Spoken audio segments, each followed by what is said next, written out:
Everyone, welcome back to the podcast. My name is Carlton Blues 24, and you are? Louis from the Perth Blue Baggers pod. Awesome. Now, the Blue Baggers have lost this week by 12 points at NG Stadium against the Giants. We're gonna get straight into it. What are your key takeaways from the game, like your positives and negatives? Yeah, I'll start off with the positives. It was good to see a good fight back at the end. Didn't let ourselves lose by a large margin, which was good to see, and we just saw what momentum can bring. So, quarter one we had the momentum. Unfortunately, lost it in quarter two and quarter three with GWS. They had the momentum there, but quarter four, especially in the last 5 minutes, there was a bit of hope, and you never know with that. We could always come back at the end in other close finishes, so it's good to see. Yep. Also, we had some fantastic players that night. Cripps, Harry Mackay. We'll get into the votes soon, and then I'll get into the negatives. So, it was really a must win for the Giants. So they're trying to get into the top 8. They have to keep winning at home, especially home ground advantage.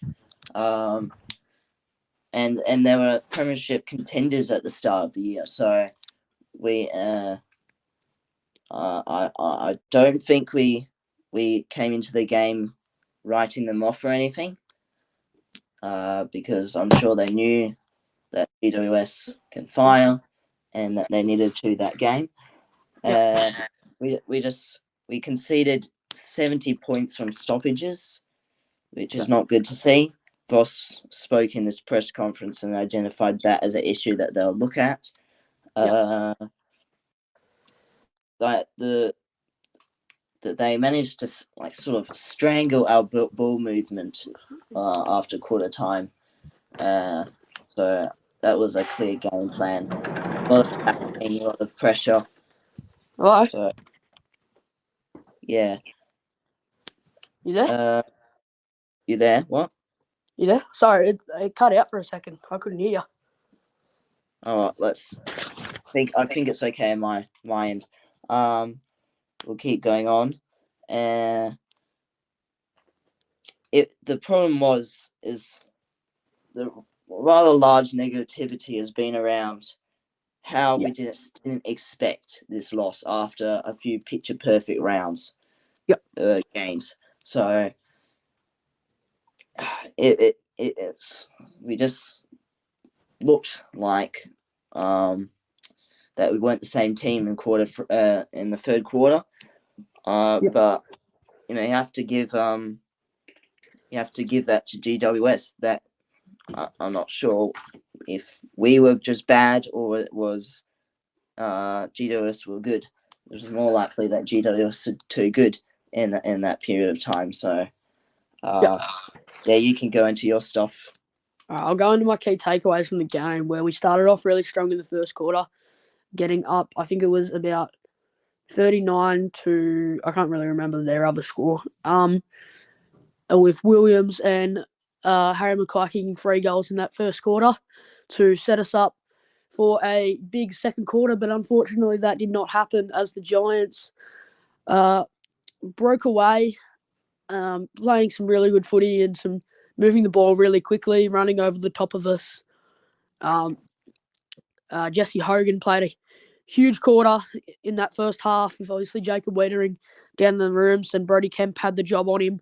But that doesn't take away the fact that he had a really good game. I thought our defense could be a little bit better, a little bit more tighter, but it's all right.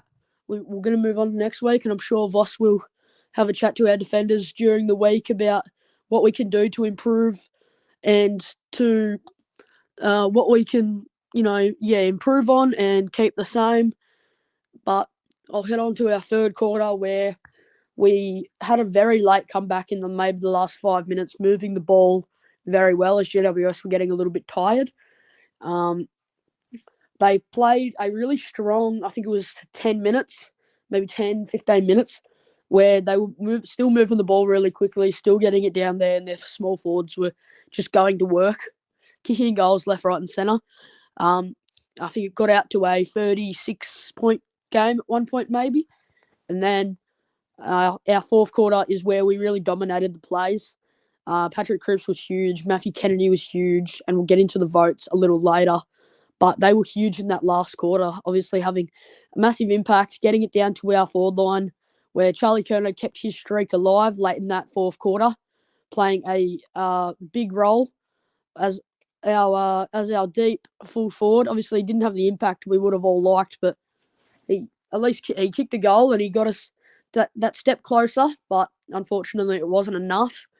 But at the end of the day, we were bound to lose one more, and that's what happened. We did lose one more, but hopefully we can regain ourselves and go again for Cripper's 200th game against the Dogs.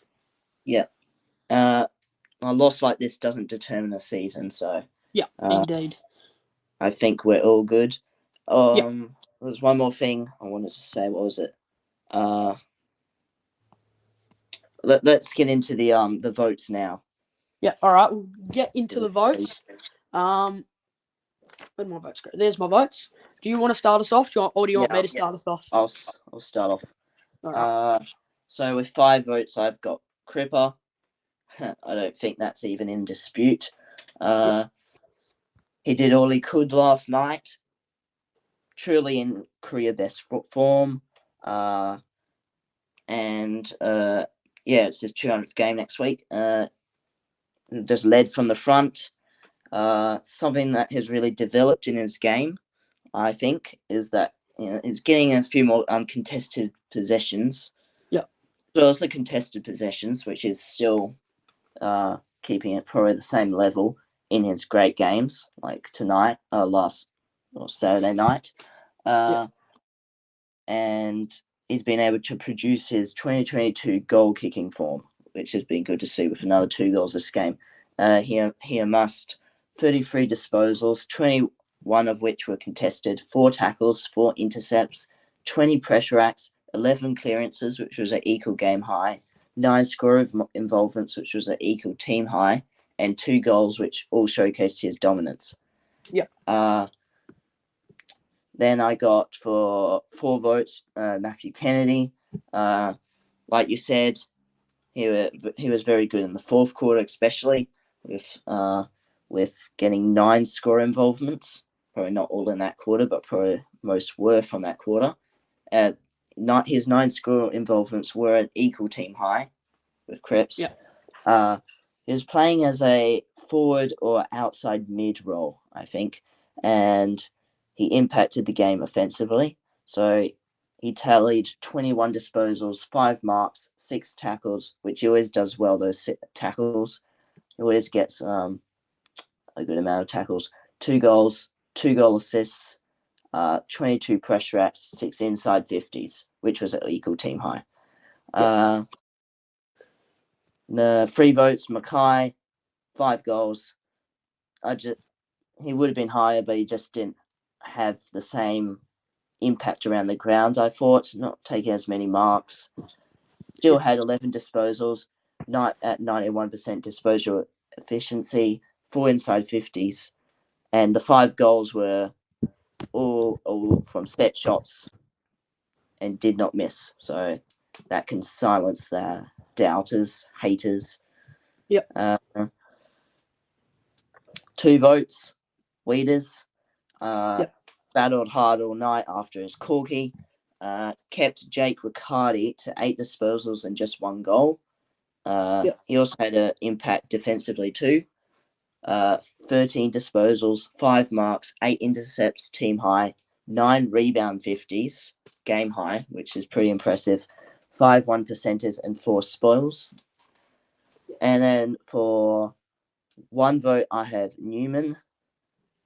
He had some important defensive efforts he had 18 disposals, 5 tackles, 6 marks, 5 intercepts, 1 goal assist, 5 score involvements, and 4 rebound 50s. So we found 5 pretty good players, I think. Well, I have. Have you got anyone else? Yeah, I've got my 5. Both got the same 5, and it's pretty obvious. Patrick Cripps. Cripps has been sticking at it all year. Last month has been career best form for him.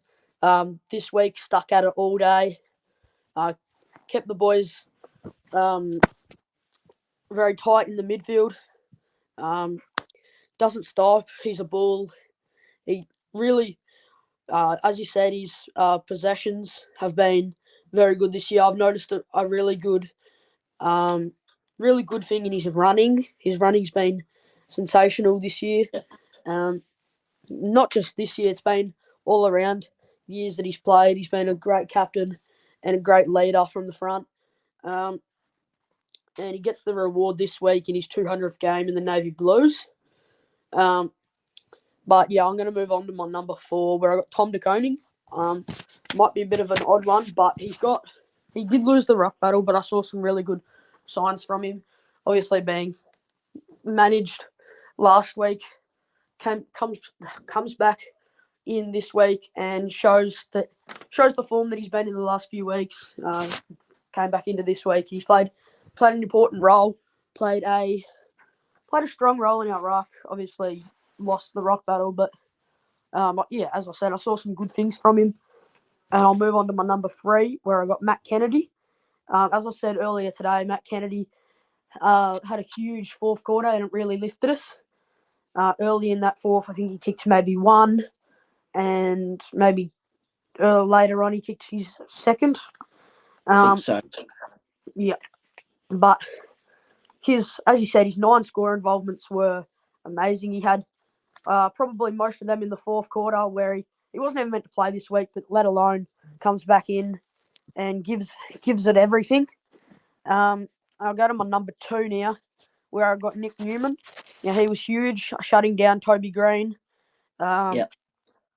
Only way Green could do something was punching one of our players in the ribs and calling and saying some stupid things. But no, Newman's been great this year, obviously, with his disposal efficiency as well. He's our oldest player, but he's bloody good. He's a really good backman coming off our half back line.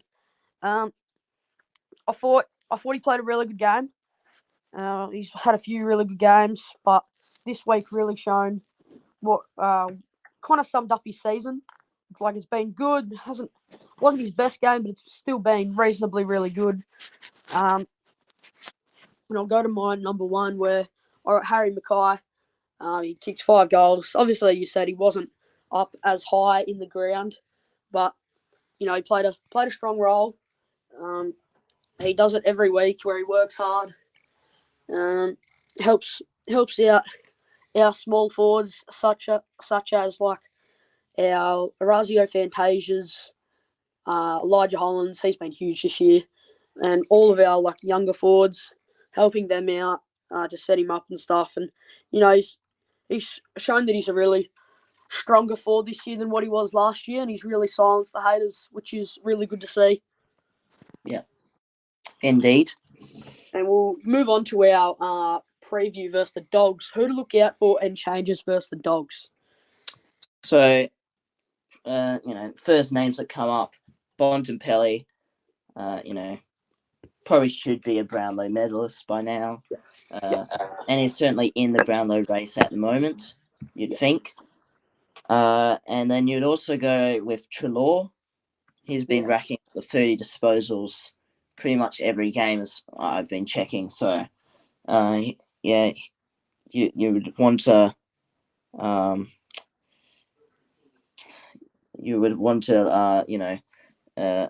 not eliminate his sort of impact as much as possible. But with our midfield, I think we can go up against them. Whether they look to tag Sam Walsh like he got tagged today, I don't know. They might. And then they also came off a bad loss. So I think it was by, maybe, was it 50 points against Port Adelaide? Maybe. Yeah, it was something like that. I think it was 40 to 50 points. Yeah, so that's pretty disappointing from them. So they'll be wanting to bounce back after that. So we've got two teams who want to bounce back, us and them. So it will be a very exciting match. I'll be there for it, making the trip same over. here. It's going to be great. Yeah, it's going to be so exciting. So, don't take them for granted. Just because I lost by 50 points and we lost only by 12 points. Yeah, you wouldn't say that. So, and Crip is 200. So hopefully you pack out the stadium, outnumber their fans. Yep. Even though it's a away game. And remember, the team flies with teams with support. It really generates momentum. So, any changes? I'd say Jesse Motlop probably should come in instead of Mauricio Fantasia. I know he's kicked 4 goals against Richmond. He's getting into good form. And I don't think Owies deserves to go out. Owies.